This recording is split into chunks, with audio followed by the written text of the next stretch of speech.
नमस्कार। माननीय प्रधानमंत्री नरेंद्र मोदी जी ने कृषि अध्यादेशों को लेकर किसानों की चिंता दूर करने को लेकर अपने चिरपरिचित अंदाज में कहा कि भारत में होने वाले ये कृषि सुधार अपने आप में ऐतिहासिक हैं। ये किसानों को बिचौलियों से, मुनाफाखोरी से आज़ादी दिलवाएंगे और किसानों की आय को निश्चित तौर पर बढ़ाएंगे। उन्होंने ट्विटर के माध्यम से भी किसान भाई बहनों की हौसला अफजाई करते हुए उन्हें आश्वस्त किया कि आपको एमएसपी से वंचित नहीं रखा जाएगा। लेकिन मैं आपको याद दिला दूं, एमएसपी का जिक्र सिर्फ भाषणों में है, एमएसपी का जिक्र सिर्फ ट्विटर पे है, एमएसपी का जिक्र संसद में नहीं है। मैं एमएम बलडोदिया कृषि अध्यादेश और किसान आंदोलन की रूपरेखा के बारे में आपसे आज बात कर रहा हूं। देखिए, मोदी जी के कहने के बाद भी किसान उद्वेलित और आंदोलित हो रहे हैं। क्यों किसान मोदी जी की बात पर विश्वास नहीं करते? क्या ये ट्रस्ट डेफिसिट का मामला है?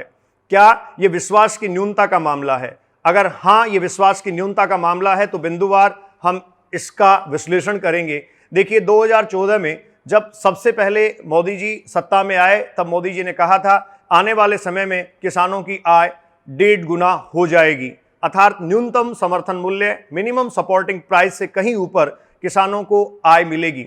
लेकिन अभी तक इसमें कहीं किसी प्रकार का कोई प्रैक्टिकल ग्राउंड दिखाई नहीं देता। उसके बाद आप जानते हैं, जीएसटी के तौर पर जीएसटी लागू किए जाने के बाद ये कहा गया देश की जीडीपी को बहुत बड़ा उछाल मिलेगा, इसमें अभूतपूर्व उछाल आएगा। ऐसा नहीं हो पाया। आपको पता है, नोटबंदी के जरिए मोदी जी ने देश में काला धन लाने की बात की, लेकिन काले धन वापसी को लेकर क्या सच्चाई है ये आप सब बहुत अच्छे से जानते हैं। नोटबंदी का असर भारत की अर्थव्यवस्था पर क्या है ये आपसे अच्छा कोई नहीं समझ सकता। इसके बाद फसल बीमा योजना के नाम पर मोदी जी ने कहा कि किसान भाई बहनों के जीवन में अब ये इतना बड़ा बदलाव है कि उन्हें किसी प्रकार की प्राकृतिक आपदा से डरने और घबराने की जरूरत नहीं है। फसल बीमा योजना किसानों की किस्मत बदल देगी। लेकिन अगर देखा जाए तो हमें ये बहुत साफ तौर पर पता चलता है कि धरातल पर ये बातें कहीं नहीं हैं। यही नहीं, 2013 से लेकर 2020 तक के आंकड़ों पर अगर हम गौर करें तो किसान की आमदनी 30 से 35% कम हुई है। 2022 तक किसानों की आय दुगनी करने की बात कही गई है। तो इसमें करीब करीब 2 साल बचे हैं।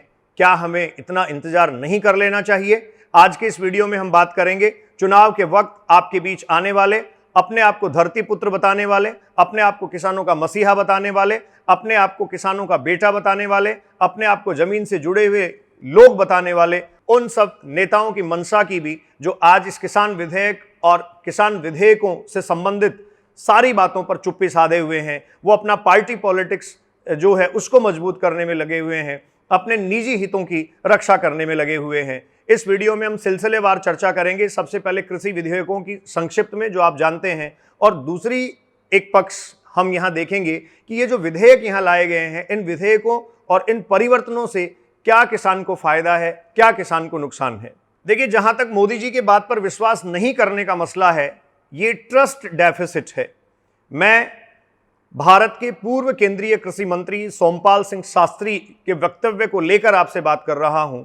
आप अटल जी की सरकार में केंद्रीय कृषि मंत्री रहे और आपका कहना यह है कि किसानों को लेकर ये जो अध्यादेश लाए गए, खेती और किसानी को लेकर ये जो अध्यादेश लाए गए, ये मोदी जी का मौलिक चिंतन नहीं है। ये इससे पहले 1990 में किसान सुधारों को लेकर बात की गई। फाइलों में दबी हुई ये जो बातें हैं, मोदी जी ये कहने को भी तैयार नहीं है कि ये हम सब पीछे से लेकर आए हैं या वहां की बातों को हम आगे बढ़ाना चाहते हैं।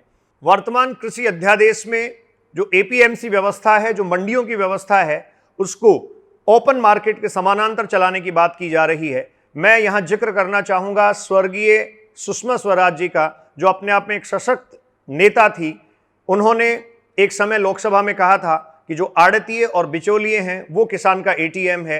किसान को अपने बाप की दवाई, किसान को अपनी बेटी की शादी, किसान को अपनी बहन का छूछक, किसान को अपनी बहन का बाहत, ये सब काम करने के लिए जब जाना होता है तो वो आड़तीय या बिचौलिए के सामने सीधा पगड़ी बांधकर जाकर खड़ा हो जाता है और वो सीधे तौर पर उसकी मदद करते हैं क्या वॉलमार्ट और टेस्कोन जैसी कंपनियां जो मल्टीनेशनल कंपनियां हैं वो किसान को सीधे तौर पर डील कर पाएंगी? उन्हें तो धोती कुर्ता पहने हुए किसान में से बदबू आएगी। एक तरफ जहां सरकार ये दावा कर रही है कि ये सभी बातें, ये सभी कृषि अध्यादेश जो लाए जा रहे हैं वो कांग्रेस के घोषणा पत्र में थे।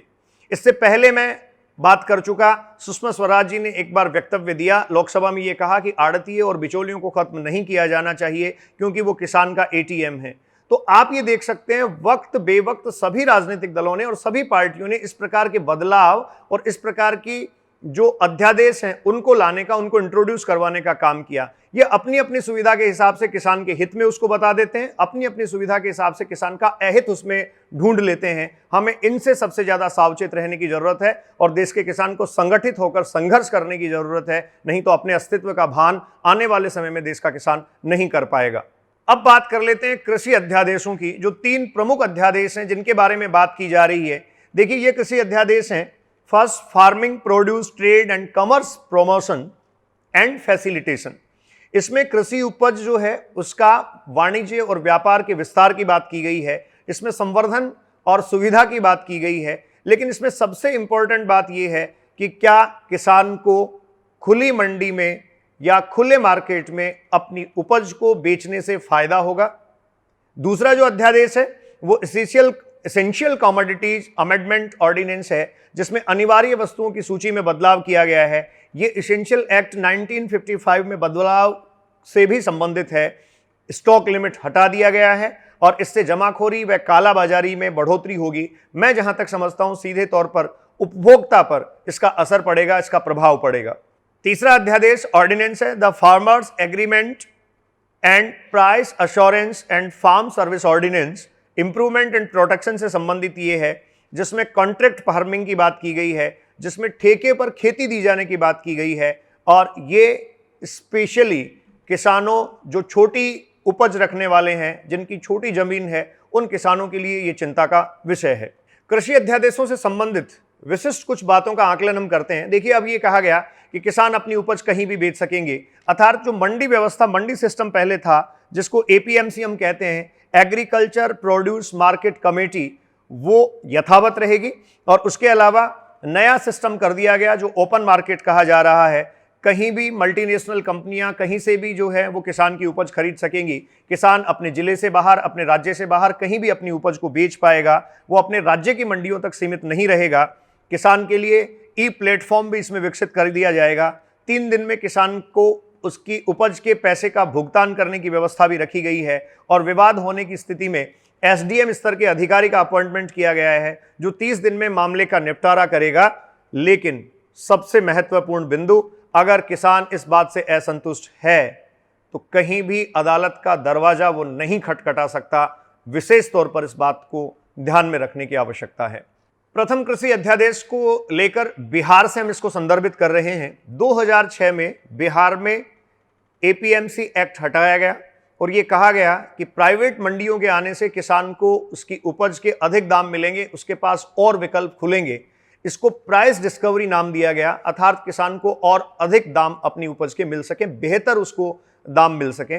लेकिन 2006 से लेकर अब तक पिछले 14 वर्षों में बिहार के किसानों की हालात क्या है, संपूर्ण राष्ट्र इस बात को जानता है। बिहार के किसान को अशोर्ड प्राइस अब तक भी नहीं मिल पा रहा है। इवन बहुत सारे बिहार के किसान और पूर्वी उत्तर प्रदेश के किसान अपनी उपज को बेचने के लिए हरियाणा और पंजाब का रुख करते हैं।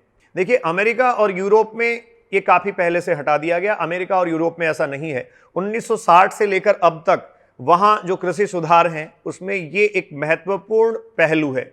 लेकिन क्या वहाँ के जो किसान हैं वो इस बात का फ़ायदा ले पाए? वास्तविकता ये है कि वहाँ की सरकारें सब्सिडी देकर खेती और किसानी को बचाए हुए हैं। अधिकतर किसान कर्जे में दबे हुए हैं। 425 बिलियन डॉलर जो है वो ओवरऑल कर्जा वहां के किसानों पर है। अमेरिका की बात अगर मैं करूं, किसानी और खेती से विमुख एक तरीके से किसान होते जा रहे हैं। 80% से ज्यादा किसान खेती किसानी को छोड़ना चाहते हैं। तो ओपन मार्केट होने से जो बड़ा नुकसान है वो ये है कि जो मल्टीनेशनल कंपनीज हैं उनसे एपीएमसी या मंडी मार्केट को सीधा सीधा कॉम्पीट करना पड़ेगा और क्या उस कंपटीशन के सामने वो टिक पाएगा। और यहाँ जो दूसरा महत्वपूर्ण पहलू है वो ये है कि भारत में 80% से अधिक जो किसान हैं उनके पास 3 हेक्टेयर से कम जमीन है। क्या इस कम जमीन वाले, कम उपज वाले किसान अपने ओपन मार्केट में फसलों का लाभ या फसलों की उपज का सही मूल्य, सही लाभ ले पाएंगे? एमएसपी से संबंधित स्थिति यह है कि पंजाब के किसान, हरियाणा के किसान विशेष तौर पर एमएसपी का लाभ कुछ फसलों में ले पाते हैं। मंडी और ओपन मार्केट को हम यहां फिर कंपेयर कर रहे हैं। मंडी में अगर किसान अपनी उपज बेचता है, मंडी अगर गेहूं खरीदती है तो 6% टैक्स चुकाना पड़ता है। ट्रेडर्स को मंडी के बाहर मतलब ओपन मार्केट में किसी प्रकार का टैक्स नहीं देना होगा, यह नया प्रावधान किया गया है।